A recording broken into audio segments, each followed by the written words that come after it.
Moto JC mga boss. So ito, magma-mic review tayo dito sa ating helmet. Recording using our GoPro Hero 7 Black. So naka-open visor pa tayo. Dito tayo sa may Bonnie going to Marcos Highway. So para matest natin yung wind noise niya, kung meron ba, kung malakas ba, or kasi nagdagdag tayo ng additional extra clothing and then scotch tape dito sa may ating mic. Naglagay din tayo ng 3M.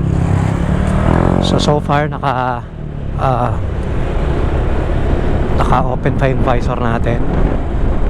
So tatry ko lang mag-close, no? So ayan mga boss, naka-close na yung visor natin. Okay. So mic check, sound check, testing the quality, audio quality nitong mic na nakakabit sa ating GoPro. So kumusta kayo mga boss? Tanghaling tapat, oh, napakainit. Malapit na mag-summer, malapit na mag-March mga boss. So matinding init na naman to. So nakamas tayo, no?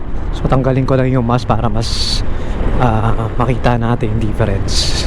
Nakamas tayo kanina, so tinanggal ko yung mask para hindi na cover yung ilong natin tsaka yung boses, hindi na ngongongo. So sound check mga boss. Dito tayo sa may Bonnie area, going to Antipolo, taking Marcos Highway, no? So mas malakas yung hangin doon. So ngayon naka-close pa rin yung visor natin.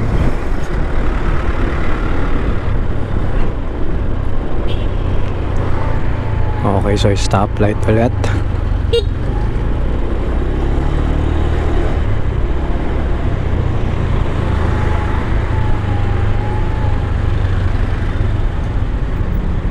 So ayun mga boss, balita sa inyo. Kung hindi ka pa naka-follow or naka-subscribe, click mo lang yung button dyan sa baba para friends tayo mga boss.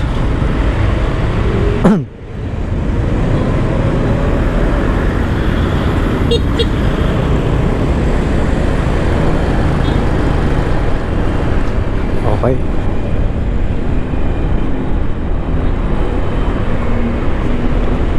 Alright, so medyo malakas yung hangin dito.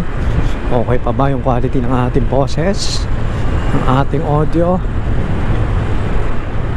So pa-comment lang sa baba kung ano sa tingin nyo. Magamit lang nating mic, yung simpleng mic na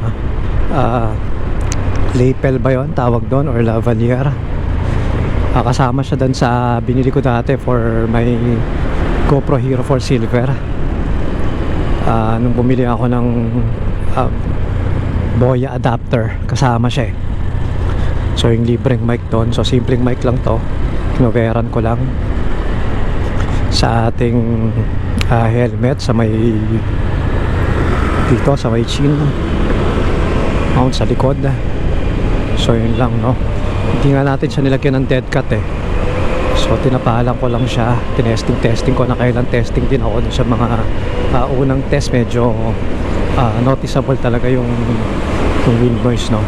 And then sa mga ilang kabit pa ulit ng mga additional na scotch tape, clothing, medyo nami-minimize siya. Ngayon ito na yung pinakahuli. So ano sa tingin nyo mga boss? Bilisan lang natin ng konti para mas matest natin. Eto, so recording tayo gamit ang GoPro Hero 4 Silver standard settings. Para sa akin ito yung best settings, 1080p 60 fps, super view, and naka-turned on yung Pro Tune, shutter and white balance, naka-auto lang. GoPro color yung gamit natin. So sound check. Okay, malapit na dito tayo sa may flyover going to Marcos Highway, going to SM Masinag at Antipolo.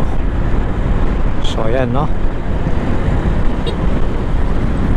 Hello, sound check. So sana okay naman yung ating quality ng boses natin.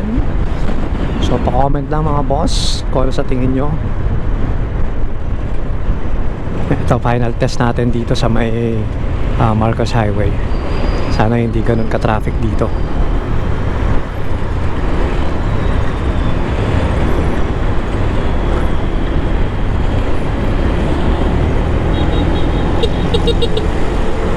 Alright, so mga boss, ito tinetesting natin.